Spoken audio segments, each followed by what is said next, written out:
Well, hello guys, and welcome to RAMJB's AFV Combat School. Yes, armor fighting vehicles. We are starting on tanks, and it's happening before, of course, the tank release of War Thunder. The reason why I'm doing this now is because I want to give some tips and tactics about tanks before the actual release for you guys to be ready for when that happens. It's better to have people understanding how tanks are going to handle in War Thunder before they actually are in War Thunder. That way, as soon as you start your first battle in tanks, you will know what to expect. Of course, remember that my main time is going to be in historical battles, and I'm going to show you how a real tank drives and why. So probably in arcade things will be much easier than what they are in this video. Maybe in historical battles they are also easier. I don't know. I don't know exactly how they are going to make tanks and tank handling, but I am expecting that in historical battles is going to be something close to the real thing.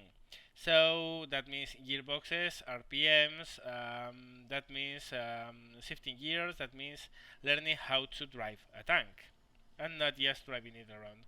Pretty much the same what happens with arcade and historical battles in the normal playing mode. In arcade you simply can get in with a mouse and just derp around, and it's going to be fun and it's going to be entertaining, but it's not going to be realistic.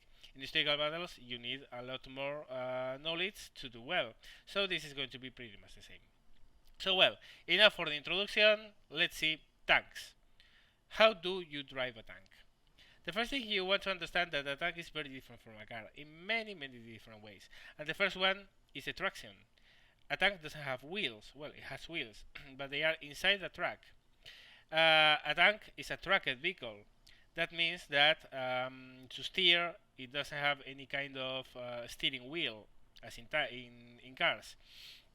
In cars, usually you have traction to a pair or maybe all of the wheels, depending, of course, if it's a 4x4 or a 2x4. Depending, you can have forward traction, rear traction, all-wheel traction, but in the end, the steering is always made by the front wheels. They turn on the spot and they force the car to, well, turn around. In a tank, it's very different. The traction is done by those tracks. They are on contact with the surface and they spread the weight of the vehicle on all around that surface of the track. That's why they are tracked. If they were wheeled, probably most tanks wouldn't be able to move. Tracks move thanks to a driving wheel, which is in the Tiger tank is the one in front. You can see that spiked wheel in front of the tank, which is connected to the tanks. It's actually linked with them, and as the wheel turns, the track is forced to move, and the tank is moving around because of those tracks. So that's the first thing you need to understand. Tracks is what's moving your vehicle. So to turn, you don't have any driving or steering wheel. You don't have any wheels that are going to change direction and force the tank to move in other direction. So how does a tank turn? Well, we'll see it in a second. First, let's see how does a tank actually drive in the engines. This is the tank, the driver position in this simulator, and here we have the dials. So the first thing you want to understand is that the tank has a lot of different gears. Usually they are a lot more than in cars. In cars usually you have 5 gears forward and one backwards. In some tanks, some cars might be 6, but it's rare for a car to have more than 6 gears. On a tank like the Tiger, for instance, the one we are right now, you will see in the lower side of the screen you will see an N. That's the year. Right now we are in N, which is neutral, and we have up to 8 years forward, and you have up to 4 years backwards. So the first thing you want to do is to start up your engine. Of course, in a car, what you do is to start the engine in neutral, clutch the engine, kick the first gear in, release the clutch, and accelerate. Well, in a tank it's very different. In a tank, what you do is to start the engine in neutral. The number you see increasing, 607, is the RPM of the engine. And a tank is driven by a combination of RPM and gears. You won't be using an accelerator as in a car. So the first thing we want to do is, right now we are at low RPM, we are going to increase the RPM 2200, which is enough to move the tank around. The next thing you do is to release the drive, the mountain brake, which is a hand brake basically, and you move by changing gears. For instance, let's put the first gear in. Well, we are moving. Look at that. Of course it's very slow because the first gear is the first gear. It's very limited in top speed, but we are moving slowly forward. The second gear, somewhat faster. Let's come back to our view. Third gear, faster. Fourth gear, faster. Fifth gear, even faster. Now, you can see that we control our speed because of the gears, not because we have an accelerator. It's very important that you change gears. As you change gear, you can see that the RPMs go down. If we do this, for instance, let's reduce, we are in second, and I go all the way up to 8, the engine is going to stall. So you have to be careful managing your RPM. We will come back to neutral, we will start the engine, we increase the RPM, come back, and well, maybe we can shift up in increments of 2. But if you don't go over that, the engine is going to stall on you and you will be dead on the ground. So be careful while gearing up, because as you can see, its gear up is forcing the engine RPM down until the engine can, well, rev up again. So that's how you drive. Now, how do you steer? Let's stop the tank, shut down the engine, because I want to give you an idea on the outside view. Okay, as you can see, we have two tracks. The way the tank turns is by differential speeds on the tracks. To force the tank to turn right, the left track is going to be faster than the right one, and to turn to the left, the right track is going to be faster than the left one. We're going to, well, you can see, actually you can see the tank there doing that. It stops one track, stops the other one. That's how tanks actually steer. Do you see that? One track is faster than the other, and the turn is forced to move one side on the other one that way. So let's do that ourselves. Let's start the engine, rev up. What the hell is this guy doing? Release the mountain brake and start moving. So we are moving, and now we are going to turn. As you can see, one of the tracks is almost stopped while the other one is moving. If we go the other way, it's going to be all the opposite. And that's how tanks steer. There's another very important thing to understand here, is that in World War II some tanks, not all, for instance the Tiger could do it, but the Sherman couldn't, some tanks were able to turn in neutral. In neutral gear, you can see we have in neutral right now. We are in neutral. If we want to turn, we can do so. And how is the tank going to do that? Well, it's going to move one of the tracks forward and the other one is moving backwards. And that way we are actually turning on the same spot.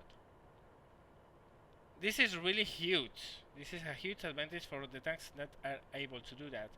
And they are able to do that in neutral, like now. We are not moving forward. But if we are moving forward maybe in second gear or first gear, we are almost able to do exactly the same. We are actually moving a little bit. It's faster in fact in first gear. But you can see that we can do very tight turns in the spot. Other tanks can't do that. In order to turn, they have to move ahead and to do a proper turn. This is a pivot turn, and this is a very important advantage for German. Some tanks. The German tanks, most of them after the Panzer IV, have this ability. The Panzer, the Tiger, the Tiger II, all of them could pivot on the spot, which is very important. And now, let's see. you could see that turning on the spot gives very close turn rates. I mean turn circles. If we turn while moving, you can see of course that the tank takes a while to turn, and it's more or less like if you were turning in a normal car. But the thing is, let's say that you are moving at, we are right now in 8th gear and we are accelerating. Let's leave the tank with its top speed. Okay, let's see that we are moving at top speed. We reach that ridge here, and suddenly we see that, oh, there's something there. If we try to turn the tank, is not I'm trying to turn the tank, actually. If you see, it's turning, but it's very slow. So that whatever we spotted there, now we are giving him the side. So in order to properly turn a tank, you want to stop the tank first. So let's say, oh, there's something there. Reduce gears, come to a close, almost a stop, turn the tank, increase RPMs and move that way. And then accelerate again and move that way, or maybe stop, turn and shoot, whatever you want to do. But the thing is that at top speed, you can see the tank barely turns. If we are in a much lower gear, it turns faster. If we are in first or second gear, the tank really turns very quickly. So the way to do turns in tanks is to reduce gear, turn the tank and then accelerate again, which again is very unlike most of the cars. Well, you just have to reduce the gear to not get out of the track or the road. In these things, you really need to know how to turn very quickly, and that's how you do it. Let's do it again. Let's reach the road, stop there, and turn to follow the road in that direction. So we are coming close. Reduce the gears. Turn the tank. In first gear, maybe in second. No, in first is okay. We are mostly pivoting on spot. We are lining ourselves. Okay, there we go. Increase the gear. Increase the gear again.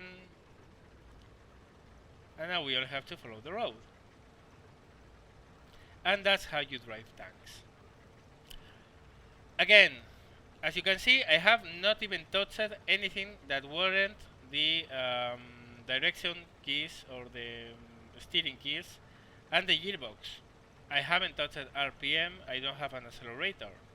The way to drive a tank is through combination of RPM and your gearbox. Of course, you can also move slower by reducing your RPM. You can see there, I'm reducing the RPM and the tank is moving slower. Usually what you want to do is to, well, reach a midpoint in RPM. Maybe if your top is at 2200, maybe at 1500 to move around is enough to not overheat the engine. If you are moving at top RPM, you can overheat your engine. So in order to do things easier, well, you do that. Also, you can see that each time I'm turning, my RPM reduce. Be very careful with this, because if you don't stop turning, the RPMs go low, low, low, low, low, and suddenly, oops, we stalled the engine. To restart the engine, we have to go back to neutral, let the RPM come back, and gear in. So yeah, you can also use RPM to decide which speed you are moving at, but really, no. The way to determine if you are moving faster or slower is through the gearbox. The RPM is there to, well, select if you want faster responses, slower responses, and usually out of combat is intelligent to not use top RPM. So yeah, that's how you drive a tank. That's how you do it. That's how tanks work. So, well, I hope you found this video entertaining and also informative. that you know a little bit more about tanks than what you did before. And yeah, we are going to see more of this video in this new section.